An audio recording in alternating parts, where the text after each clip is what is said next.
concerns. British Prime Minister Rishi Sunak says he will soon speak with Israeli Prime Minister Benjamin Netanyahu. Sunak said he will express Britain's solidarity with Israel on the call.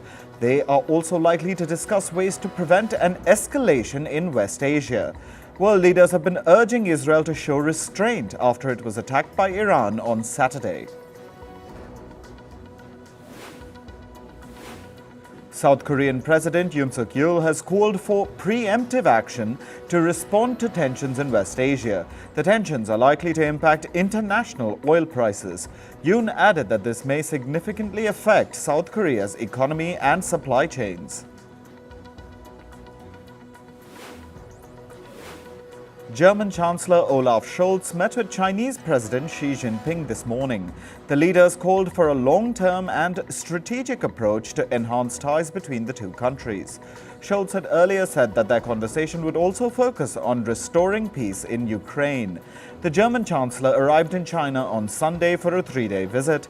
This is his second visit to China since taking office in December 2021. Lawmakers from the Caucasian nation of Georgia were trading blows in parliament. This was during parliamentary session yesterday. The fight took place because the ruling party looked set to advance a controversial bill on foreign funding. Footage showed the leader of the ruling party being punched in the face by an opposition lawmaker. The incident set off an all-out brawl in parliament.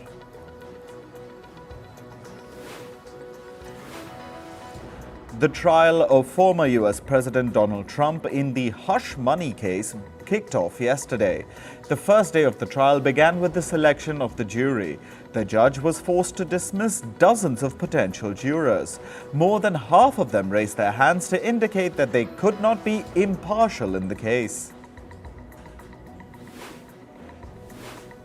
The U.S. Congress will vote on two separate aid bills today, one for Ukraine and the other for Israel. The U.S. Senate passed a $95 billion package, which included aid for Ukraine and Israel.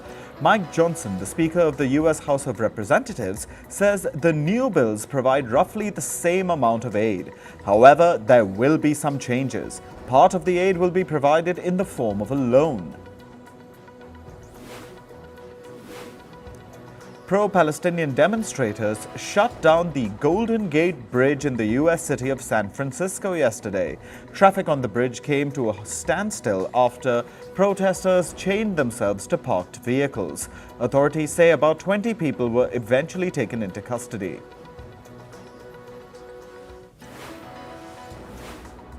The Australian city of Sydney has experienced a second mass stabbing incident within 3 days.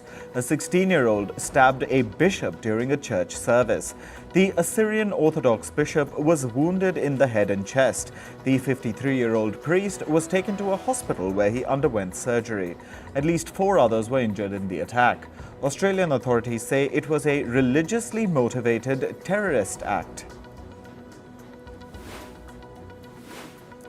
In Myanmar, anti-junta rebels raised their own flags at a newly captured army base. The fighters say they repelled an attempt by the junta troops, who were trying to advance to the key town of Myawaddy at the Myanmar-Thailand border.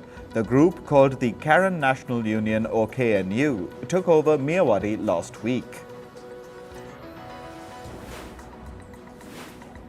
The Solomon Islands are set to elect their next government on April 17th. The election has been described as the most important since their independence from the British. This is the first election since their Prime Minister Manasseh Sogavare signed a security pact with China last year. For Western nations, the growing relationship between the Solomon Islands and China is a major concern. The West is waiting to see if incumbent Sogavare gets re-elected. In Denmark, a massive fire has engulfed Copenhagen's old stock exchange building. It is one of the country's oldest and most famous structures. The fire engulfed the building's iconic spire, which collapsed into the roof. Emergency crews were seen rushing to douse the flames as thick smoke billowed into the sky. There are no reports of injuries so far. A helicopter crashed in southern Mexico City yesterday. The pilot of the aircraft and 2 passengers were killed in the accident. Footage showed a tall, dark plume of smoke rising from the site of the accident.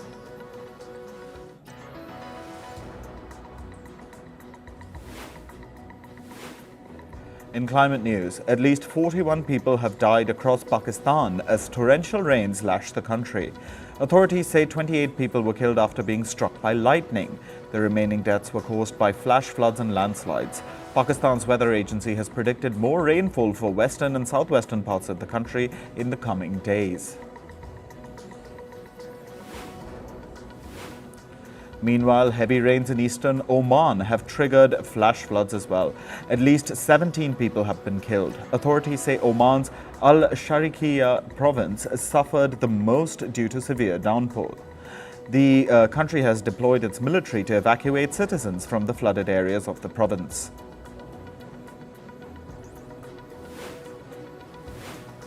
Rainstorms and winds caused flooding on roads in Bahrain as well. Residents were forced to drive through the floodwaters in the capital city, Manama. Authorities say storms were expected to hit several other Gulf countries, including the United Arab Emirates.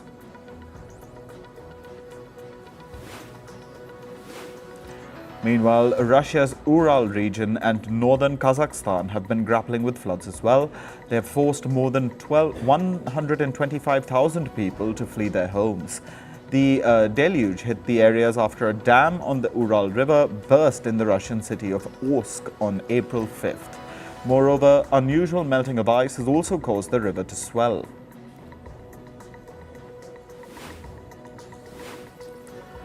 Coral reefs around the world are experiencing bleaching for the 4th time in history.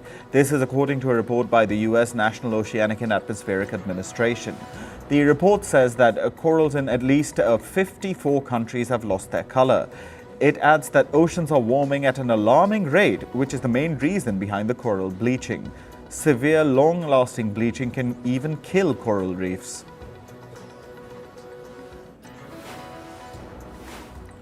"70 critically endangered tortoises have been reintroduced into the wild in the US state of California. Experts say the tortoises suffered severely as a result of climate change. It's believed that a hurricane created extra moist conditions in California last year. This led to a breeding ground for predatory ants and flies. These insects further attack the tortoises as hatchlings.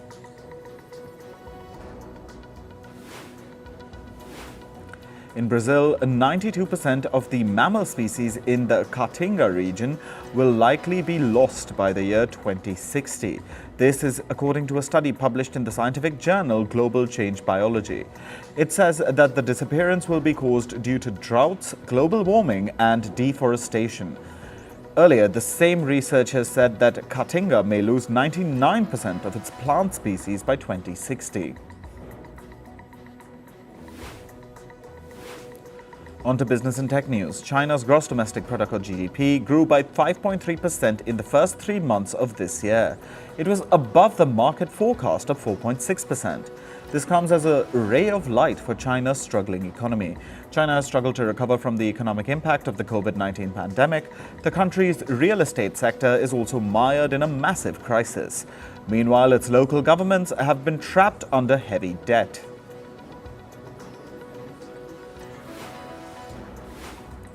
Hong Kong's markets regulator has approved exchange-traded funds for cryptocurrencies, Bitcoin and Ether. Bitcoin and Ether are 2 of the world's largest cryptocurrencies. Hong Kong has allowed 3 asset management firms to launch their cryptocurrency ETFs. Cryptocurrency ETFs allow traders to invest in the asset without actually buying them.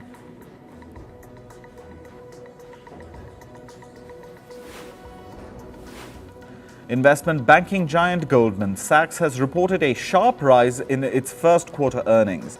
The firm's profits rose by 28% to over $4 billion in the first 3 months of 2024.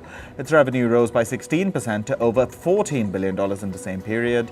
Strong earnings have been attributed to a surge in the firm's investment banking income. Electric car giant Tesla is planning to lay off over 10% of its global workforce. The move is expected to impact over 14,000 employees at the firm. This comes as Tesla has been facing sales slowdowns and intense market competition.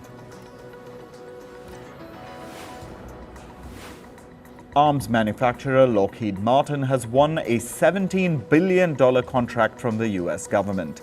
Under the deal, the firm will develop the next generation of ballistic missile interceptors for the government. These interceptors will be designed to counter the attack of an intercontinental ballistic missile. The US government plans to buy 20 such interceptors from Lockheed Martin. Share prices of former US President Donald Trump's social media firm Trump Media declined by nearly 18% yesterday. This was after the firm announced its plans to sell more of its shares on the stock market. This includes the entire stake held by Donald Trump. Trump Media was listed on the New York Stock Exchange last month. Since then, the firm's shares have declined by over 60%. South Korean chipmaker Samsung has been granted nearly $6.4 billion in subsidies by the US government. This will help the firm expand its chip production facilities in the state of Texas. Meanwhile, Samsung is expected to invest nearly $45 billion in the country. This includes building 3 new chip plants and the expansion of its existing semiconductor facility.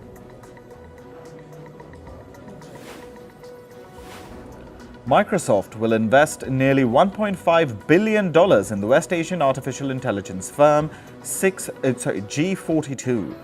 G42 is an Abu Dhabi-based firm that works on AI development in various sectors, including healthcare and finance. Under the new deal, Microsoft will provide its cloud services to the firm.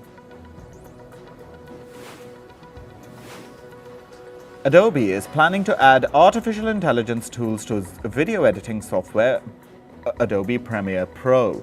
The firm aims to enhance Premiere Pro's editing capabilities with AI features. Adobe says that the AI features will enable editors to fill scenes with AI-generated objects. It's also expected to allow editors to remove objects from scenes without manual editing work.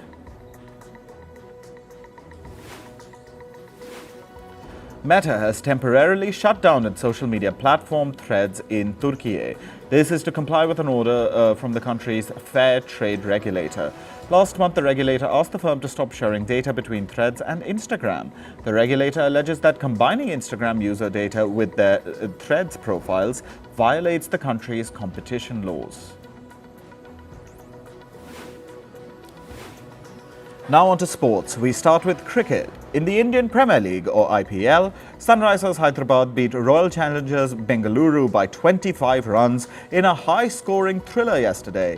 Hyderabad went out to bat first and set up a score of 287 for 3 in their 20 overs. Travis Head led from the front and smashed a century. RCB put on a great chase.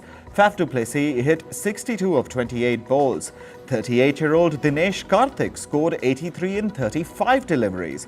However, they fell just short at 262 for 7. Sunrisers Hyderabad also achieved a milestone during their match against Bengaluru. Their score of 287 while batting against RCB was the highest total in IPL history.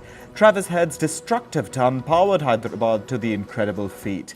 The previous record was also held by Hyderabad when they hit 277 during their second IPL match this season.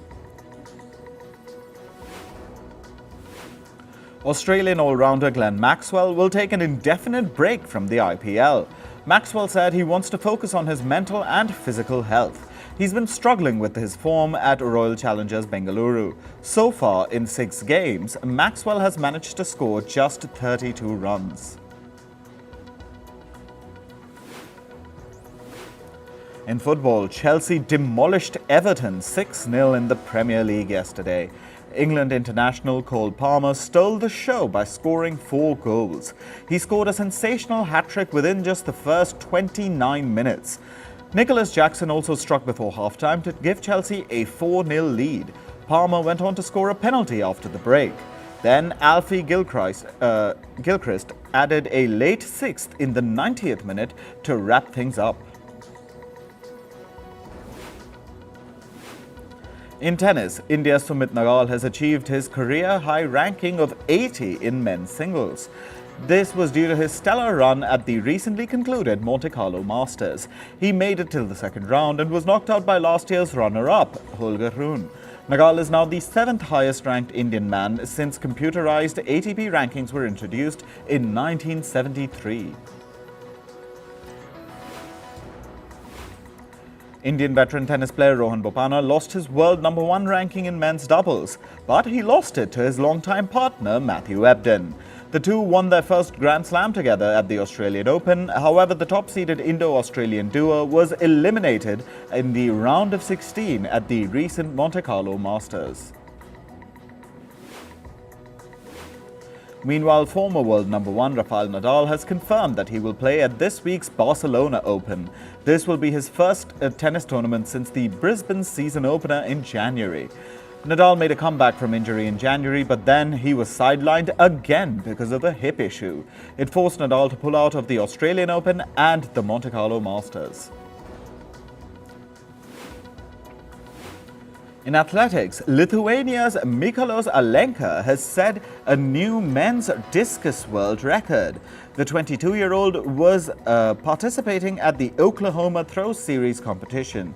His record-breaking throw of 74.35 meters came during his 5th attempt.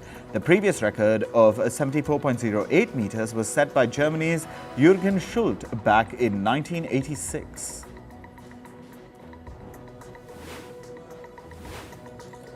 Friba Rezai, the first woman to represent Afghanistan at the Olympics, has urged the International Committee to ban her country from the upcoming Paris Games.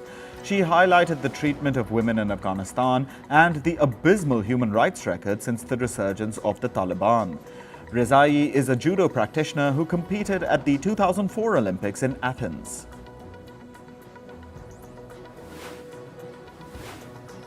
French President Emmanuel Macron has said that Paris has prepared a Plan B for the opening ceremony of the Olympics. The ceremony is slated to be held on the River Seine. But it could be moved to a different spot should security risks escalate. Terror threats and the tensions in West Asia and Ukraine have led the French government to raise security to its highest level. In entertainment news, Keanu Reeves will reportedly voice the character of Shadow in Sonic the Hedgehog 3. He will join a cast that includes Ben Schwartz and Jim Carrey. The franchise is one of Paramount Pictures' most successful. The global box office collection of the previous two films stands at $725 million.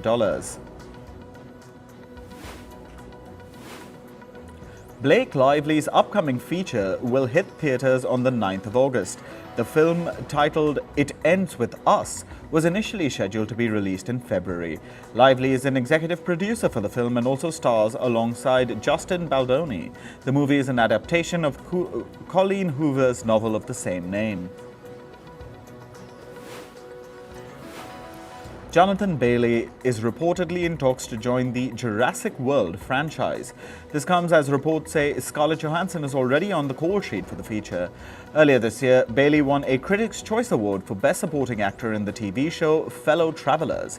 He'll be seen next in the musical fantasy film Wicked alongside Ariana Grande. Christopher Nolan's Interstellar will be re-released in celebration of its 10th anniversary. The sci-fi masterpiece will return to theaters on the 27th of September. Interstellar first premiered in the US in November 2014. It features Matthew McConaughey, Anne Hathaway, and Jessica Chastain in lead roles. Henry Cavill is expecting his first child with his girlfriend Natalie Viscuso. The Justice League star says he's very excited to become a father. The couple has been dating for more than 3 years. They recently attended the premiere of Cavill's movie Argylle in London.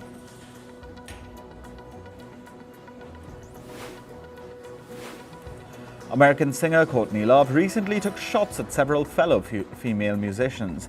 In an interview, the singer said that Taylor Swift is not important.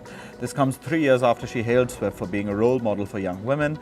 Additionally, Courtney Love noted that she dislikes Beyoncé's new country hit, Cowboy Carter. Meanwhile, Cowboy Carter led the album charts in the US for the second consecutive week. It has logged 125,000 sales and 133 million streams in the last 7 days. This is Beyoncé's first album to spend 2 weeks at the top spot after 10 years. Will Smith made a surprise cameo at the Coachella Music Festival. He joined J Balvin on stage, dressed in a character as Agent J from Men in Black. Smith performed a song of the time from the same title from the 1997 hit film. His appearance sent the crowd into a frenzy of nostalgia and excitement. Indo-Canadian singer AP Dhinlon delivered a power-packed performance at Coachella. However, a certain action of the singer seems to have upset his fans. He broke a guitar on stage and shared a clip of the incident on social media. This invited criticism from netizens who accused him of disrespecting the musical instrument.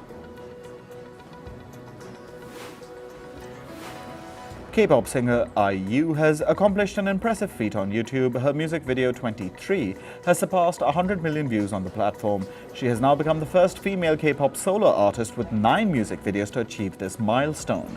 23 was released in October 2015.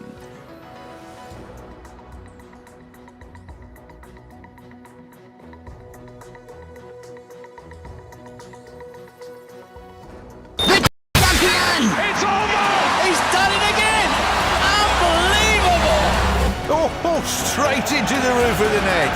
Nice one. Straight down the middle. So a good performance from both teams here today. Hello and welcome.